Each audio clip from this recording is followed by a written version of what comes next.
we were adults again and went on a double date. Woo! Stay tuned to find out. Hello and welcome to Couple Chat. Where we Parents. discuss topics for you. Parents. I'm Matt. I'm Jackie. Let's chat. So we got to be ourselves a little bit this past weekend. That was fun. Yeah, we got all dressed up and we went out on a double date with some good friends of ours that we haven't seen in quite some time. Yes. And yeah, it was really nice. It was a restaurant we'd never been to, and it was one of those things where it was a much needed getaway. Yes. You know, I'm sure all of you out there can attest to this, but parenting is hard.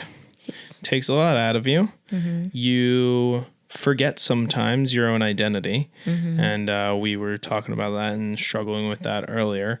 Mm-hmm. Both of us are creatively drained, burnt out from just trying to figure out what we want in life right now. Yeah.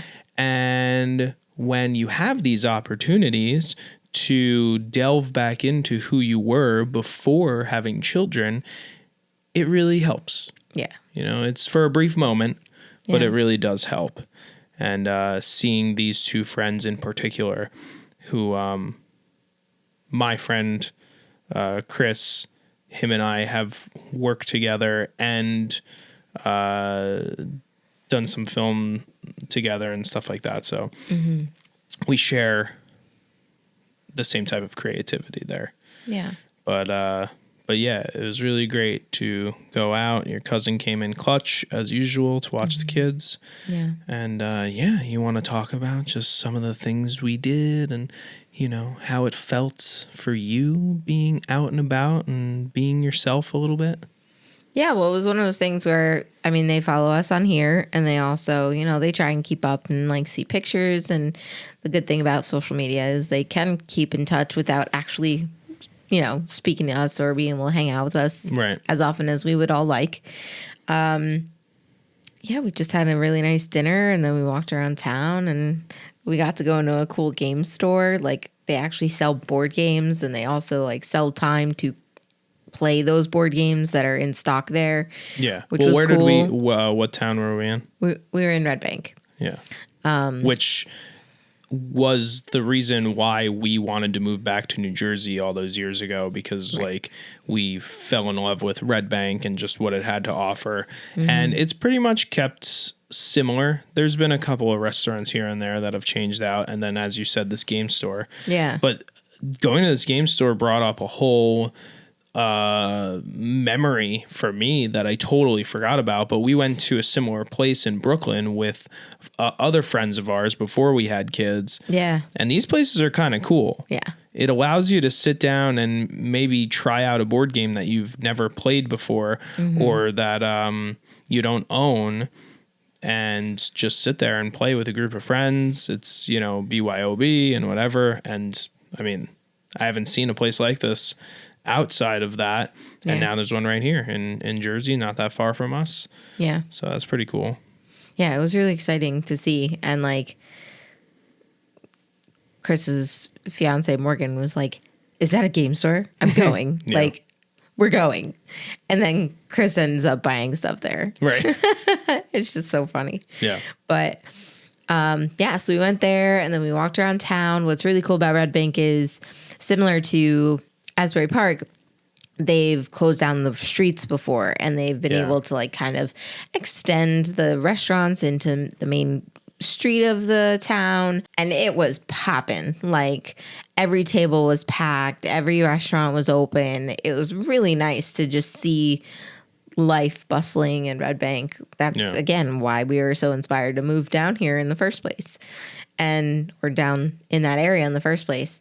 And then we went to Yestercades. Yes. You want to talk a little bit about Yestercades? Yestercades is a pretty cool place. It's been there for a while now. And similar to the board game place, you pay an entry fee and you play games, but you're playing old arcade games, but they go all the way from like down to like original arcade machines all the way up to they have PS5s and Xbox Series X's there. Like, so you have the range to do whatever you want. So again, similar to the board game place, you want to go there, spend an hour to play a game that maybe you want to try out that you're not sure if you want to buy. You can go and sit at one of the TVs and play like the new Spider-Man or something like that. They have pretty much anything you can think of. But if you want to go like we did and just hang out with a few friends and just play some arcade games together, that's awesome. Chris and I played Teenage Mutant Ninja Turtles, you know, the original arcade version, Simpsons arcade game. The four of us played Pac-Man together because they have this cool, like, modern 4-player Pac-Man. Which is like a table you look down at. Really cool. And so fun. There's just a lot of awesome games in this place. And then if you're into pinball, they have every pinball machine you can think of. They have like 20 pinball machines. And they're all working. Like, it's not like these machines are, oh, this one's out of order, this one's out of order. Like, you're like in this rinky dink, you know, little hole in the wall in a mall or something. Like, no, this is every single one of these machines work. They are just brings you back. And it also reminds me of Ready Player One because I played the Tempest and Joust. Tempest, I got 4th place. And I was on the leaderboard. And then Galaga, I got 4th place and was on the leaderboard. And I was like, well, what about Joust, Jackie? You just kind of... Joust was awful. I couldn't figure out how to attack the other birds. Like, jousting, you know, I couldn't figure out how to... I don't know. It has like this weird thing. And then you got to... It was weird controls. And I was just like... I'm gonna move on. That's why it's like this big deal in the book Ready Player One. I don't know about any movie. No movie exists. But Joust is like this big deal in it because it is a very hard game to play. Extremely. Like, I don't understand how. How do you get past the first level? How do you joust the first 3 villains or enemies? Like. I've never actually played it, so I don't really know. You'll have to try it next time. I guess. It's crazy. I didn't even think about that until you were telling me you played it. So. Well, it's cool. Again, what's cool about it is there's 3 different versions of Galaga in this store. So I played the one version, and like it's just like there's no, like, you can't speed up your gun. You can't move as fast. And I was like, oh, I didn't really do that great. That stinks. And then I found the Galaga I like. And I think it's like the next version, the newer version. It was like Galaga X or something. And that's the one I remember playing as a kid. Like, that's the one that I maxed out high score at the Poconos when we would go on vacation. We went to Caesars, Brookdale at Caesars in the Poconos, and they had this arcade in the basement underneath where the New Year's party was going on, and the arcade was unlimited games. So you could go down there and play all night until the ball dropped and then go up and party with your family. That's cool. So I was down there. I was like 12 years old playing Galaga all night long, and I literally maxed out the high score where it couldn't roll over anymore. Like, it was like 9999999. And I was just like, yeah, this is my like claim to fame. I can play Galaga that high. This is great. I mean, you know, you add in quarters, you keep going. It's not all on the same play, which some gamers, you know, would be like, oh, well. But I had a great time. And I don't know, every time we go to Yestercades, it's nostalgia for me because we also went there before giving birth to Nate. Yeah, because we wanted to play Rock Band and we didn't have it at the time. And it's probably what got us back into Rock Band and made us buy the newest one, which is not really new anymore. But we got rid of all our Rock Band stuff, and then we went to Yestercades, played Beatles Rock Band, I think. And we were like, this is fun, but it sucks here because like Rock Band's a game you have to listen to music. And you know, it's a loud venue. You know, it's a loud arcade. So we were like, I kind of want to buy this again. Yeah, we did. And we did. And it was fun. It has been fun, but it's still a pain in the butt to set up everything. Oh, that's the worst thing. You have to have like a sound studio where it's just set up in your house.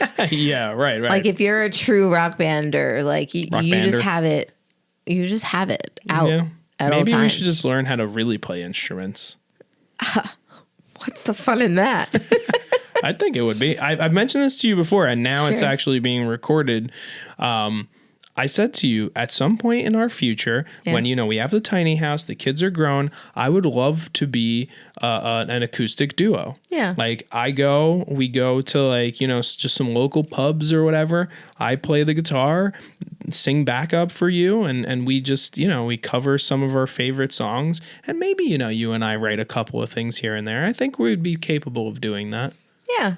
I mean, I have plenty of vocal training behind me, so I can do that. So really, it's just me holding us back. I just have to learn how to play the guitar, which I've always wanted to do.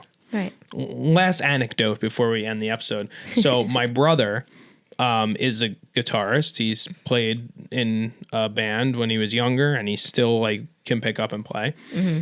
And I was very interested because of him. I looked up to him in everything, in fashion and in music and in his interests. Yeah. So I wanted to learn how to play guitar when I was a preteen. Mm-hmm. And my mom got me a guitar for Christmas. Mm-hmm. And the way it used to work is my mom and I would have Christmas morning, and then my brother, sister, their significant others would come over that night for Christmas dinner. So that night I was like, David, look, Mom got me a guitar. I would love for you to teach me. Picked it up, played a bunch, and then gave it back to me. And that was the last time I think he ever touched that guitar. So. And probably last time you ever touched it too, because I have never seen that guitar. Yeah, it's not around anymore. But I think I screwed around with it a little bit. But like my mom never got me lessons or anything like that. Missed opportunity, but there's a music store down the block. Let's do it. That Kelsey learned how to play at. Yeah. Does she still play? Her sister? Yeah, my sister. Yeah, I don't know. I don't know if she owns a guitar anymore, but I mean, my brother played bass. My other brother knew how to play drums. Yeah. Kelsey learned to play, I think she played bass. Right. It may have been bass. Was some sort of guitar looking thing. That? Guitar. Shotgun? Yeah. The only instrument. I made a movement that looked like a shotgun and not a guitar. Okay. The only instrument I ever learned how to play was the reed thing. What was that? Clarinet? No. Oh, when you're recorder? in like, the recorder. My gosh. In like kindergarten. See, I learned flute, clarinet, piano. Those are mine. And Jackie. I don't How play are them. These going? Well, it's funny because my grandmother, when we cleaned out our house, she had an old violin. The strings had broken off, and it was her grandmother's. Yeah. And it was just like, man, if I had known that you had a violin, I would have picked that. I would have picked it up. I like the violin. Would you have? Yeah. Yeah, because I could have been like Lindsey Sterling, Right. Famous violinist who dances. Sure. Sarah just saw her in concert. Oh, yeah. Yeah. But that would have been really cool. No, I don't know. I probably wouldn't have stuck with it. Like I didn't stick with most other instruments except my voice. There you go. And dancing. Yeah. So anyway, as we said, it was just great to have a few hours to spend time with other adults. Yeah. And people who don't have children. Yeah. But understand children. Right, because they have a lot of nieces and nephews. Yeah. And it was just cool, get that little piece of our past back. And then, they're getting married and going to go through this whole thing too. And then we'll be like, we told you so. We told you so. But yeah, so we hope to have more date nights as the kids get older and, they're a little easier to take care of. But we go out every once in a while. It's just hard to figure out with other people. Yes, definitely. Especially babysitter and who we're going out with and where. Yeah, yeah. But we do have some cool things coming up, especially for Hahn Films. A premiere for something big that we talked about. So we'll probably be talking about that soon. Mm-hmm. It's not until next Thursday, so might be a couple episodes from now. But big news there. And then there's other big things coming up as well. we'll be back here, I'm sure, to talk about those things soon. Yeah. Very exciting. Until then, I'm Matt. I'm Jackie. Here are the Hahns signing out. Thank you so much for listening to Couple Chat. Make sure to subscribe to us on Spotify or YouTube Music. You can even subscribe to our YouTube channel where you can see this episode in video. Thank you to Hahn Films for editing and producing this episode. Let's chat soon.